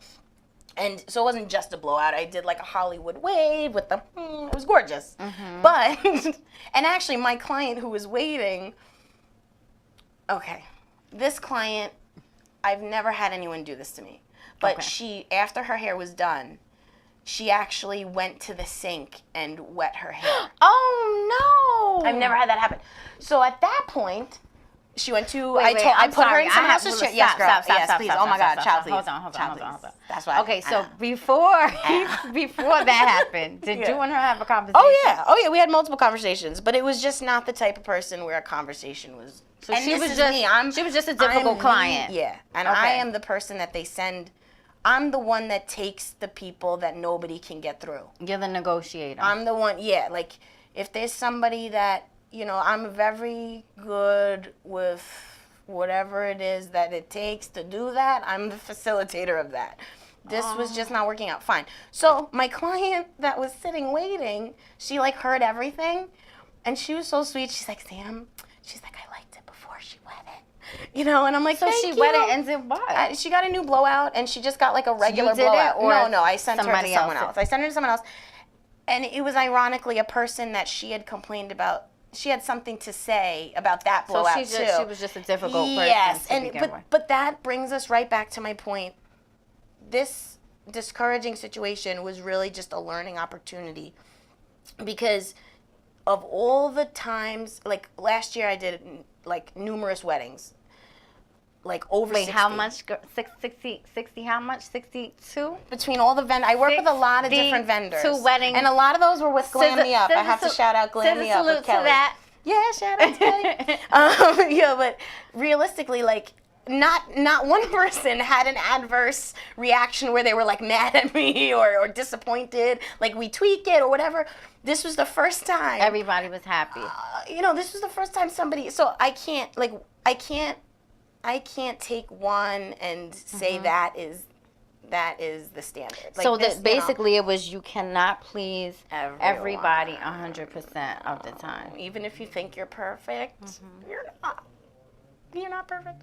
So that's where I am now with that. I try to just let things, roll off my back and not take it personal. That's my best advice to new stylists. Well, you know what? Forget her. Well, because you can take the discouragement and not want to progress then. You know what I mean? I'm not the type of person that's going to be like that. I'm already over it, even though it seemed like I'm an emotional basket case for the moment. But I'm already over it. I'm already on the next one. But a young stylist that has a reaction like that could maybe never do hair again. Absolutely. Or maybe never try to approach a client like that again. And that's what I don't ever want for someone, Absolutely. You can just give up and say, you know what, maybe this is not for me or whatever. Yeah. And I think it's so you have to be strong because especially there's a lot of jokes, people always have jokes, and especially in the barbershop with the guys, somebody. That's why I work there. They always have a joke. They always have something to say. Oh, there's this one client that comes in. He's like, what? Do you just come to work just to look cute? What are you doing here? Do you get paid to do this? And it's they don't get that as a beginning stylist. You're going to go through those patches where you don't cut. You're not going to cut. Yep. Simply because you're the new person. Yep. So, if you let something like that get to you, you'll stop. It's hard. Absolutely. I mean, I did so many things while I was trying to build that people that didn't understand were like, what are you doing? You're all over the place. I was working at night, still cold calling for insurance. I was cleaning houses. I was doing all these things to supplement, because during the day when I was working for commission, sitting from 8 o'clock to 8 o'clock, not getting a cut. Right. I'm all right, I still need to eat. I was delivering paintings for my uncle who owns an art framing business on Thursdays in the Hamptons, which was actually one of my favorite things I'd ever done. I loved it. Shout out to George, Parthenon Framing. ScissorSalute. We don't say shout out. Oh, yes, good. ScissorSalute. Well, he's not a barber. He's a framer. I didn't know. We still say ScissorSalute. I love it. So anyway, but my point is, you have to do what you have to do until you build. But never let it discourage you from still building. Doing it. Yeah, because most people will think like, okay, you are at the shop from 8 to 8 and you're not cutting. So what are you doing? Why are you wasting your time? You know, if you're asking why is it a waste of time, you're already lost. Right. Nothing is a waste of time if you're, you know, building value and you're putting value in it. I used to just like stand in the salon and clean. Like I would just be cleaning and cleaning and cleaning and cleaning. Absolutely. You know, if you got time to lean, you got time to clean. Like, exactly. Clean you know, and learn. And you should be paying attention. Absolutely. And the clients, let's just say, I know everybody goes to who they like, right? And you work at an amazing shop, so I know they're all loyal to their barber. Thank you.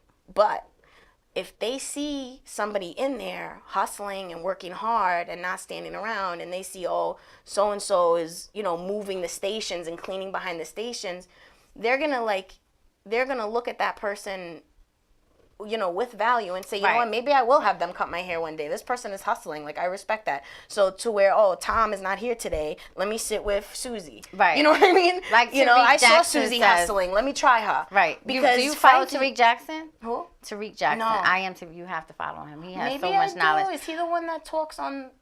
Where's his show? What is it like? He's on Instagram. Okay. But he has a live every Tuesday. But like he always says, act like that shop is yours. Exactly. It's not yours. But if you treat it like it's your shop, when the moment comes when you're supposed to run a shop, or, you know, they might need you to run a shop, or, you know, you get to the point where you do end up owning your own shop, you already know what to do. Absolutely. I mean, to me, that's how life should be lived, though. Like, to me, that sentence is like, it nauseates me that it even has to be taught, because that's something that should be taught to people from young. Like, I'm so lucky that I was raised how I was raised, because, like, my mom raised me with an immense work ethic. Like, my mom sliced cold cuts with a hat on at King Cullen, and she did that, like, no, she did that like she was the Queen of England. You know what I mean? Like, because that's what you do, and you take pride in your work. It's your job. Yeah, you take pride in your work, and she, like, that was like her deli department in King Cullen. Like, if I was a kid and I had not known it, I would have thought my mom owned King Cullen Deli. I didn't know. You know what I mean? Because that's how you work. You work like it's yours, because it is yours at the end of the day. Like, someone's gonna say, who stacked up these papers and made these photocopies? You know, like, and you want it to be, you know. So it's your reputation. Yeah, that's how I feel. At the end of the day. Definitely. So we learned so much today. I love being this on was the a good show. ScissorSalute. And I just love you. Can we hug on the show? You know what's crazy, Samantha? The day that you came, the first day, no, that wasn't your first time. Not this last time, the time before. Well, no, that was your first time showcasing, because you were on the show with Nadine Donovan, and then you came back. I came to watch the show with Nadine. Right. Yes. So the first time you came to showcase was my first time at the show. Yes. So we go back. I know. That means this is like. So this month is a year. Yeah. Oh my God, is this our anniversary? I don't know. I feel like it. Let's make it our anniversary. I want to. Well, he doesn't remember. No, but it was in July. It was in July. So well, happy anniversary, girl. This is so nice. Oh my God. So it's just funny to see like how much we've grown. Yeah, that's what I'm saying. We gotta just keep going. Because you were nervous that day. I was so nervous. I told you. And I don't know why. And Chiquita kept saying, oh, Samantha, you are so perfect. Thank you. You're perfect. I know, I remember. So. Oh, my God. And so Houdini, what's his face? He's not here. Houdini, no. Houdini was here with us. He was here both times, because I did 2 showcases. Right. So he was here both. Yeah. I hosted a show with him about 2 months ago, but Houdini is busy. Like, I see him on the Instagram doing everything. He was in Colombia the other day. How does he make those photos? That's Photoshop. Girl, I'm like, some of these things, I'm like, how he made that? Chill. It's not Photoshop, Samantha. It's real. But guys. Harry is busy. It's real. No, he's so busy. And his hats, he makes those hats. It's all good. Yeah, Harry is doing his thing. He's staying busy. He's definitely, like, every time you see him, he has something new going on. So salute to Harry. But it's just like nice to see how much we've grown. And we learned so many things tonight. I think we're going to head to the stage because it is almost 9 o'clock. So we're going to start closing out the show. Sounds good. But we learned about taxes tonight.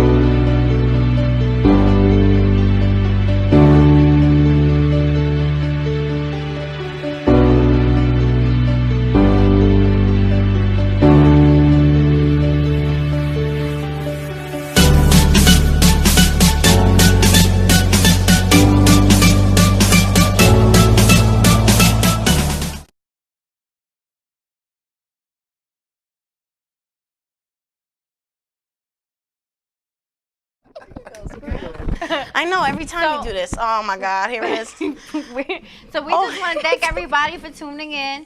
We didn't get a chance to look at our Facebook and read the comments, but salute to everyone that tuned in tonight. If you left a comment, thank you. If you didn't, thank you for watching. And salute to our guest today. Dante's not a guest. He's a regular here. Are you bladed? Rue Blades doing big things in his shop in Jersey. What's the name of the shop? Distinguished Ones Barbershop. Distinguished Ones. I like that. I like that. And where's it located? 90 Bayard Street, New Brunswick, New Jersey. Okay. 08901. So, salute to Are You Bladed? And go see him. Dope barber. Hey. And Samantha Jean. Hello. My boo. Hey, girl. And your salon is? I work at the Salon Project in Saxforth Avenue in the Waldman shops. Oh, that's big. That's a sentence. Yeah, that was very fancy.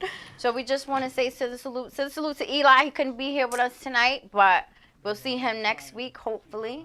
And we're just gonna do our salute sound off real quick. It's only 4 of us. So. I know. And I'm holding my mic. Salute to John. Yeah. Oh yeah, John. So, sorry, we forgot about that. That was a huge part of the show. That was definitely key because we definitely needed that. So what's the name of his taxes?